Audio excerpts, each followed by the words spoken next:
Hi, everyone. Today's panel is about transforming data center operations, bridging the traditional and modern data centers. So with me, we have a diverse group between owners, builders, uptime, the standard for data centers, and operators. The first question is to Adel.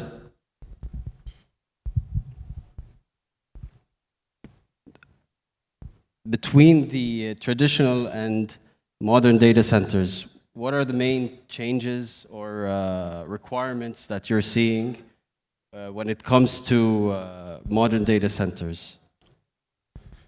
Okay, as I come from the data center developer, GDH, in my experience, I mean, traditional data center require server to be up all the time. Like nowadays, I mean, as I also have experience in contracts finalization and negotiation, most of the tenants ask for multiple, I mean, SLAs other than just uptime availability.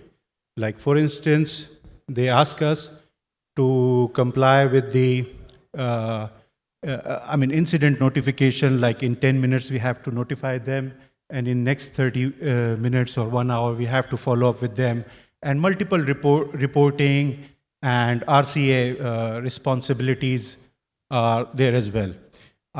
In traditional data center, I mean, SLA's implementation were based on like full capacities of the data center.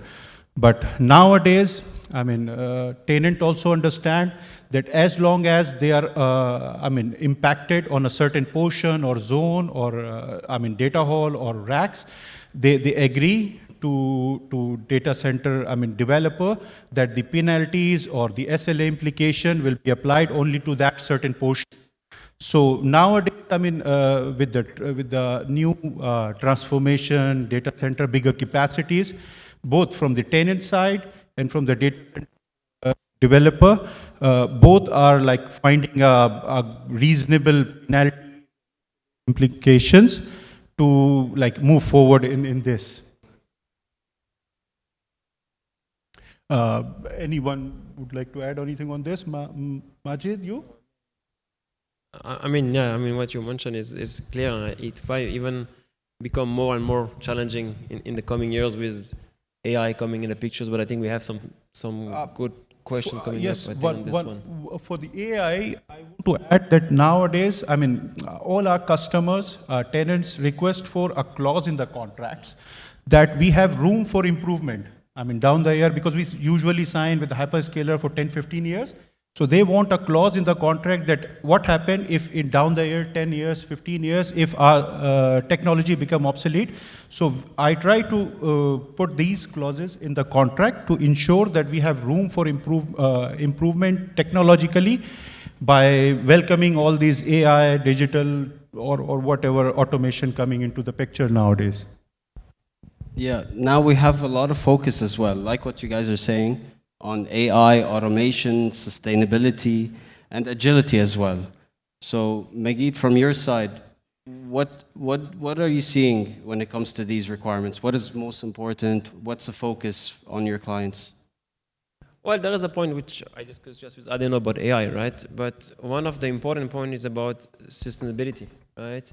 And why about sustainability is because we as Data Vault, we came from an utility background where we are part of Vision Invest Group, which just to give you a picture is $100 billion of operation assets plus. And our sister company is Aqua Power. So who is Aqua Power? Is one of the largest developer in renewable energy and as well as desalination projects. So this is where we are coming from, rather than like other telco or retails where Mike came from another background and moved to the power. We came from the power and moved to data centers. And why I'm talking about this one, because there is a sustainability questions. And this is coming also from the customer itself. No, if you look, we try to work on the carbon footprint to reach carbon neutrality. So how to reduce the carbon footprint. But To the other end, we have the AI, which is exponentially growing very, very fast, right? So on the other end, we are ourselves creating a bigger monster. And how to control this monster is to control the power. So that's one of the reasons where no customers, I think I would say more than 70% of the large customers now is even putting some clause about sustainability, and maybe Adil, you can correct me because you talk about AI, but there is clause about sustainability as well. Yes, AI is important because there was a part of this question where if you go to US, we are talking about now 500 kilowatt per rack. And the question is not about can you host us? Is it can you cool it? And can you move it to greener? So I will say it's a combination about AI requirement from the customers, about agility, and I will conclude with the sustainability because sustainability is maybe transparent like the oxygen, but without sustainability, you cannot live in the future. Thank you for that. Omer, Hello, sir. based on from a standardization perspective, everything that we were discussing right now, so with the newly introduced factors, technologies, how do you see them affecting data centers? Sure. So practically, if we want to look at the main trend that's happening today with the AI factories that are taking on more and more. So practically, just like any other data center, AI factories are expected to deliver performance, though they are using different type of technologies, different type of coolings, and so on. So practically, if we take the project life cycle, it starts from the planning phase where the owners will kind of put their statement of requirement, and then from there they need to move into the design phase and develop the design further. Then they go into the construction, then go on the commissioning and turn it around to the operations. So if you look at the same project life cycle from a usual data center or traditional data center to a modern data center, nothing really has changed. The technology does impact the way that we build the data centers. It affects the logistics, it affects the designs, it affects all of it, but it's still a data center. And at the end of the day, the tier standard itself is resilient against the technologies and all of this.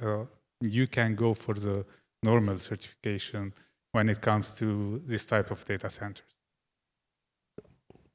And what about the operations with all these changes? Yeah, sure. So on the operations front, practically, once you complete the design of your data center, you are all set to start as an operator to prepare your runbook.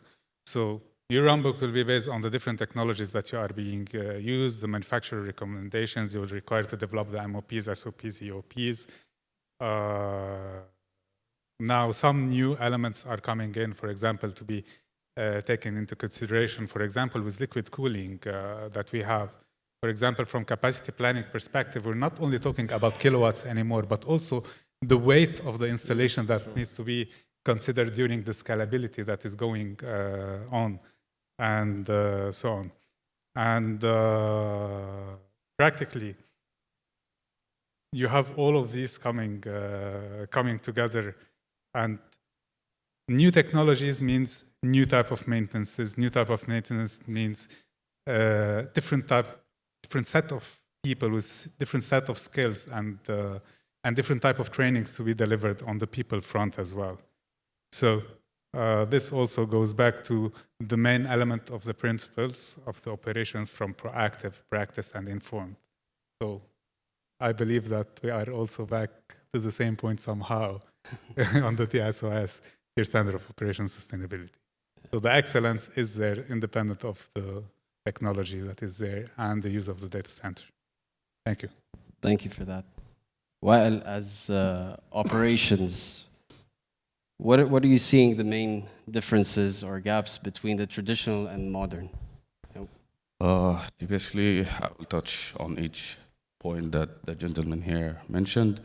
When you look at how the legacy or the traditional data centers were being managed or operated, when you take over any site, you start noticing the gaps from the previous or the traditional data centers into the modern, especially on the documentation part. When you talk about SOPs, MOPs, EOPs, the importance of this type of documentation wasn't the same.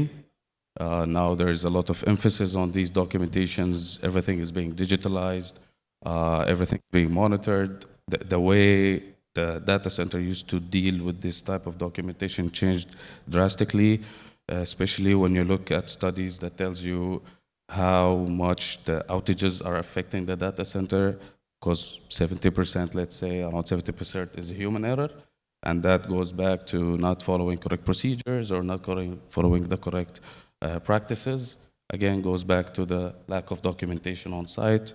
The design is fine. As Omer said, the data center is a data center at the end. It used to be built to serve a purpose. Now you look at a modern data center where scalability is there. You're open to technologies. As Adel said again, there's always a clause that tells you you need to open to scale. So that's a bit of difference on how now they're built. One more thing to touch on is the maintenance. Again, when you look at the maintenance, you're looking at traditional maintenance where everything was done based on manufacturer recommendations and standards of maintenance. Now you look into technology coming into place, DCIM, the assets are being monitored closely, any abnormality is being recorded, and maintenance changed more from planned into predictive and reactive. So before the problem happens, you are able to predict and do your replacements. So these are things that changed from previous data centers or previous traditional data centers into what we see now. Okay, thank you for that. Magid, from your side, is this within client expectations when it comes to modern operations? Like, what are we looking at right now? Look, I think before we move to the client expectation for the modernization, I would say that the customers know is looking for low cost of compute, right? We with the background of utility, we are moving from low cost of energy to low cost of compute. So that's what the client is looking. If you want to talk, you talk about AI factory. And one of the AI factory, I'm going to give an example, is that, and this is why you need modernization, because maybe most of you have heard about the announcement that we have done beginning of the year in NEOM with the 1.5 gigawatt project, which construction is going to start in a couple of months, by beginning of next year, and for the first phase at least.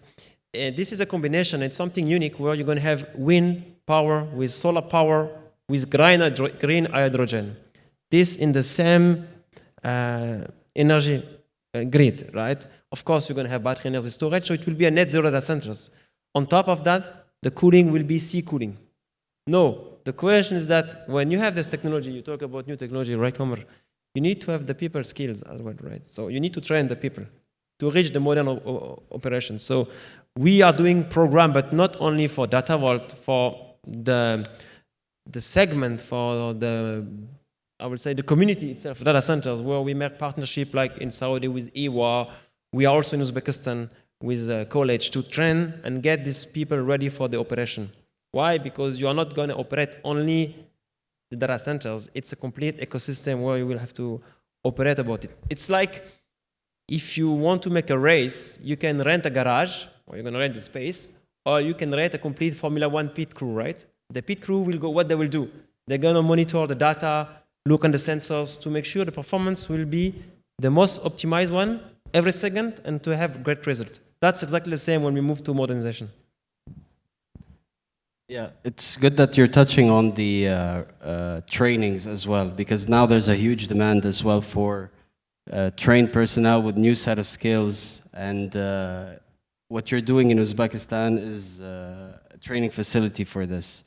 So also from Uptime side, you have, you're known for training personnel as well for data centers. So just wanted to see from your side what you have coming up, or what are the new trainings that are being done? Well, actually, with the development of the technologies and having new aspects of the data centers and the use of the data centers and all. It is very important for the newcomers to the data center business because this new development will require people to actually work in this business. So there are two aspects to see. The first one is for the newcomers to actually build them to be data center people first before they touch base on the coming data centers. And then you start scaling up their capabilities throughout the different type of trainings, whether they are technical or non-technical or managerial or uptime based or technology based or whatsoever, in order for you to be able to have a full team that is able eventually to operate the data centers within the right parameters and is able to achieve the business goals that this data center is supporting as a digital infrastructure eventually. So we do have a lot of trainings that has been recently added that can start from all the way from technician level to a master's academic level in management and operation. And also to mention sustainability, which is also something that is very hard sometimes to achieve within the AI level. I think we are still in the learning curve to do this one, and then people will think about sustainability, but there are already people already thinking about sustainability from the beginning when it's going to this one. So there are multiple plans to do that. So we also touch base on energy efficiency and sustainability as well as part of different type of trainings that are there. Is there anything specific you would like to know about? No, but the AAC, I had the opportunity to make your sustainability training, and it's true because when we go and we talk in the market about sustainability, just people are using the word, but they didn't know that behind it. This is what you mentioned in your training. It starts from the site selection, how to optimize the server itself when you configure it to make sure that you don't overuse the server when you don't have the requirement. Underuse the server, yeah. So, this ASL training is one of the good reference. I actually want to add something on it, Umair and Majid. I mean, nowadays, I mean, tenants' expectations also become higher. I mean, previously, when we say tier 3 data center, we are, confirming to our tenant and customer 99.982. Now, everybody comes with 5 nines or 100%. And even independent, outages are being penalized. So now, I mean, on your training part of it, I want to stress that for any new entrant into this market should invest more on their team, give them proper training. I mean, building data center, obviously, as you say, I mean, planning is one thing, but I mean, to maintain, to avoid, I mean, penalties are hefty.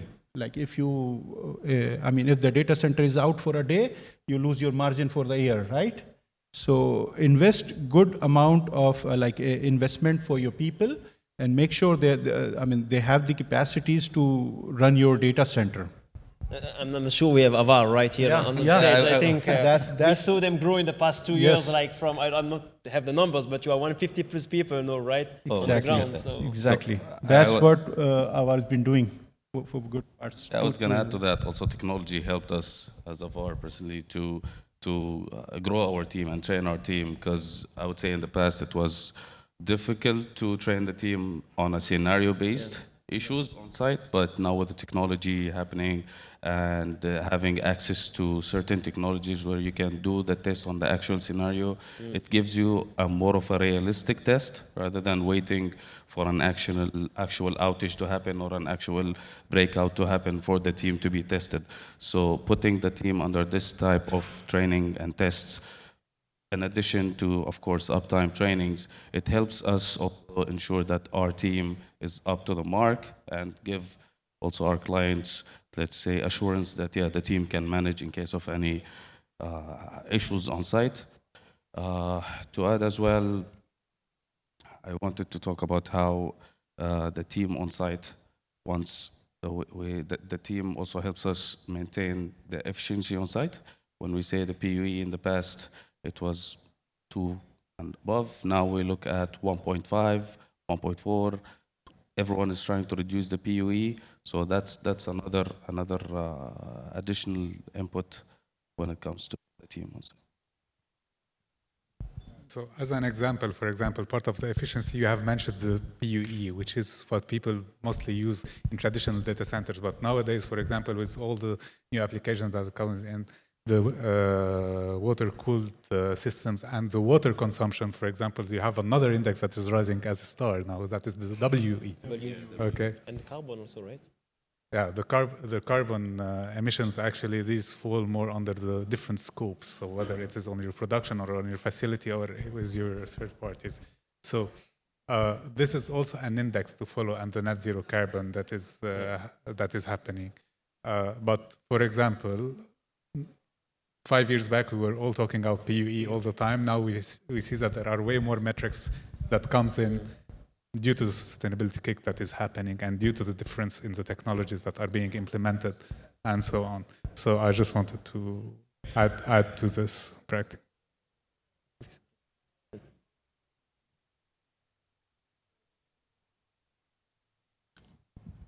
Okay, so we've focused on the sustainability and the AI.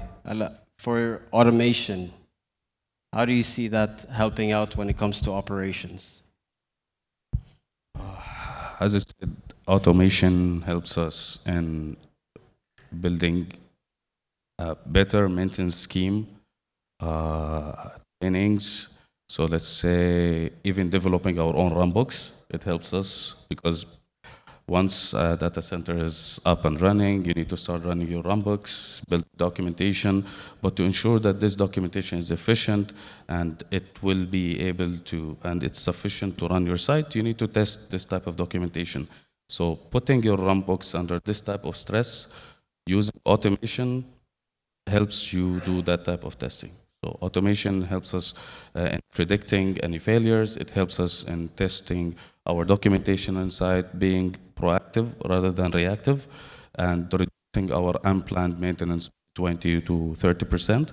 So it's good to have that type of automation in our new sites. Okay, to Adel. With all of this automation and operations, how are you seeing the improvements, or what type of improvements are you expecting or seeing in your data centers? See, I mean, with all these AI and automation, and I mean, there is another word, digital twinning, and all these things. I mean, obviously, we aim to provide services to our customers. We expect that with all these automation, AI, and this will help our operation team to deliver our services in a better manner, and that ultimately kind of like achieve goals for us, for our customer. I mean, obviously, from contractual legal perspective, I'd like to touch upon one thing, because whenever we finalize anything with our customer, we leave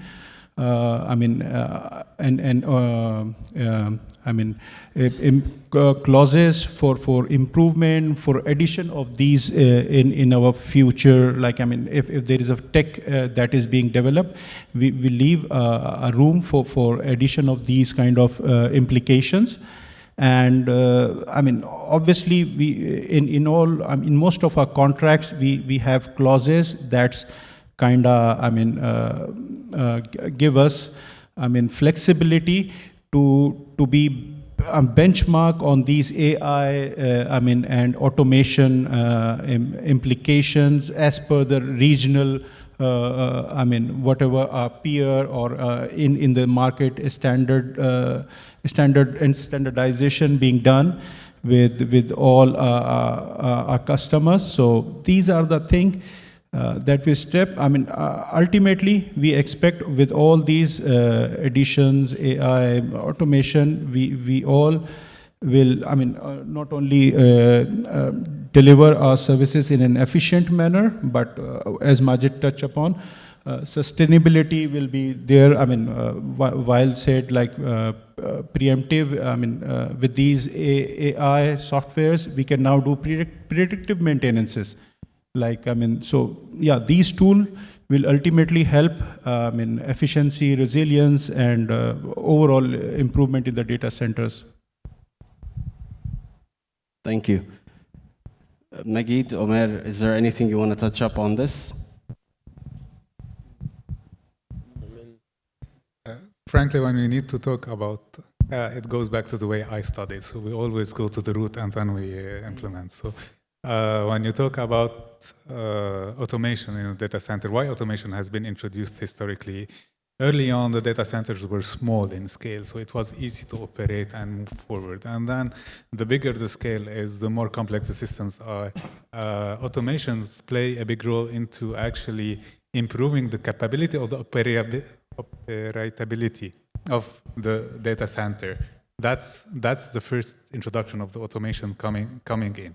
Now, with the new technologies that are happening and with the scales that are coming in, also analyzing the data that you are having from these different automation systems, whether it's BMS, PMS, EMS, DSIM, whatever it is, this data that is collected now can be treated through different algorithms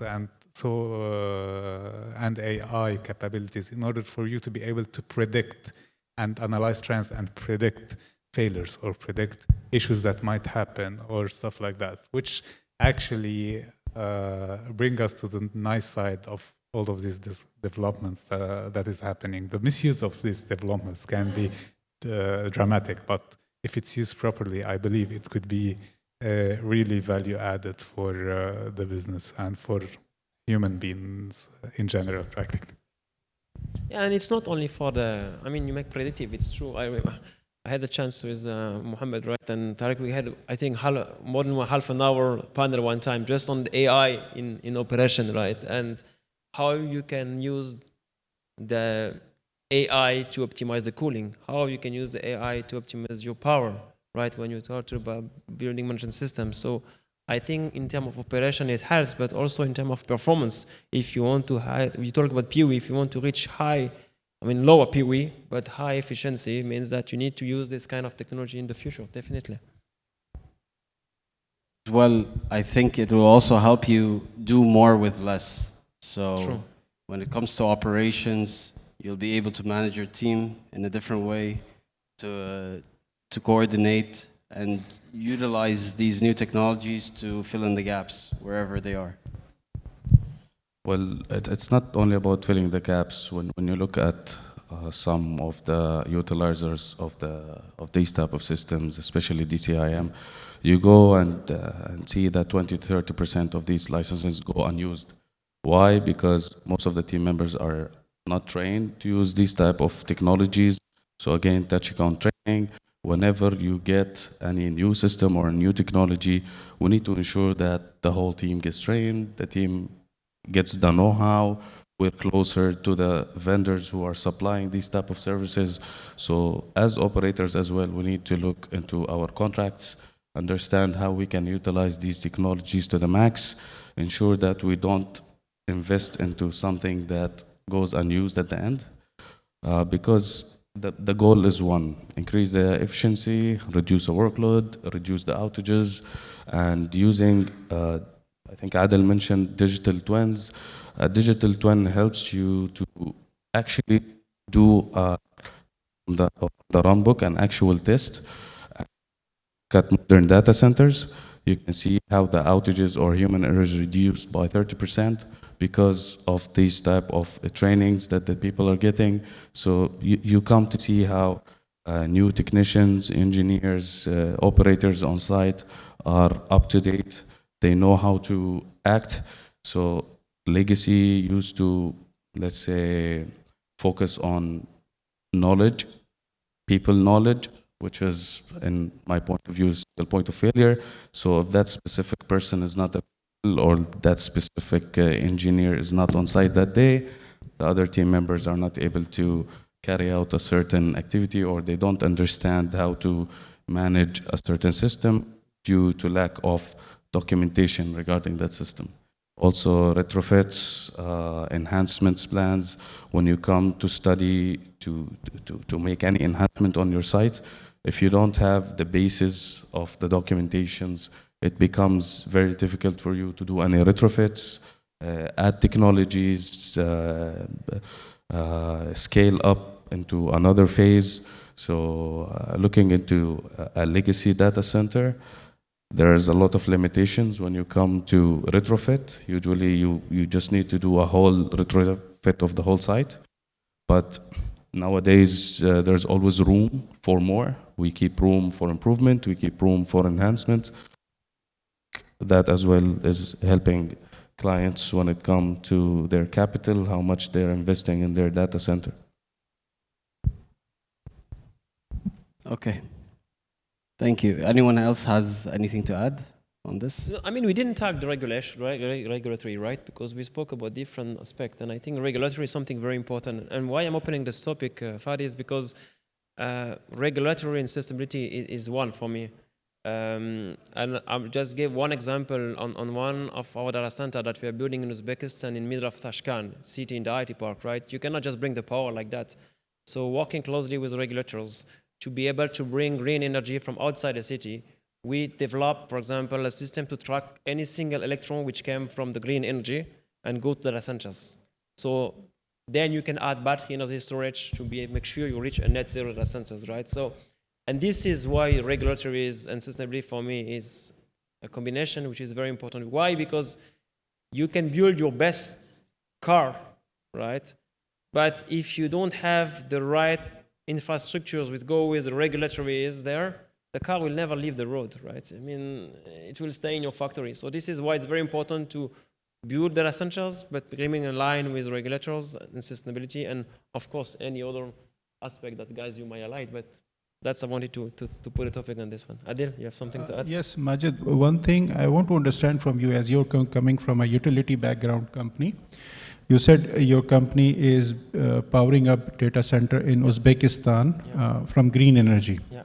I mean, as per my understanding, green energy, I mean, tend to be not stable energy. Like, I mean, if you think of wind power projects, usually they do good sometime in some part of the day, and sometime obviously they're not good. And same goes with the solar, obviously. So how you are coping up with these scenarios? So in Uzbekistan itself, that's why we're going to have in the second stage the battery energy storage to make sure that when you need it, you can put and you keep a net zero data centers. In NEOM itself, you have the solar during the day, you have the battery energy storage, but don't forget that the location of NEOM near the, for example, on the red line, you know, they're making, it's a windy part.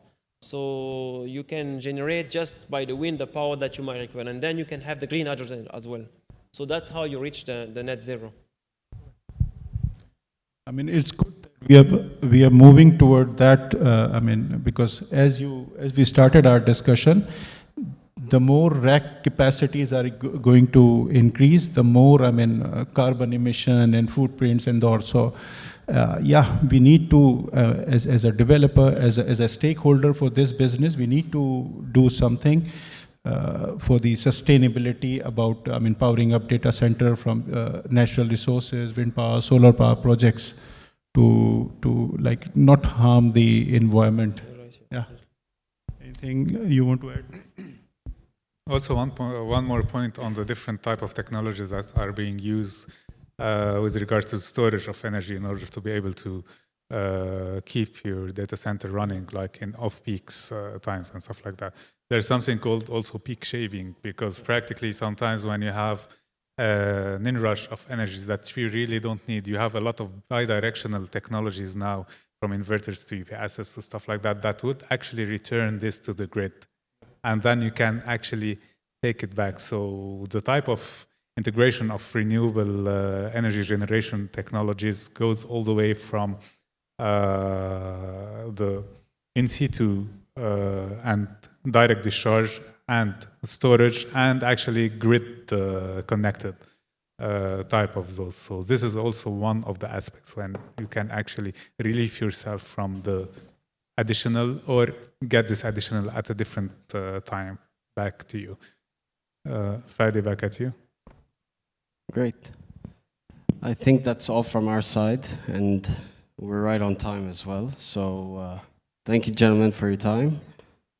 And if there's any questions, we can take them outside.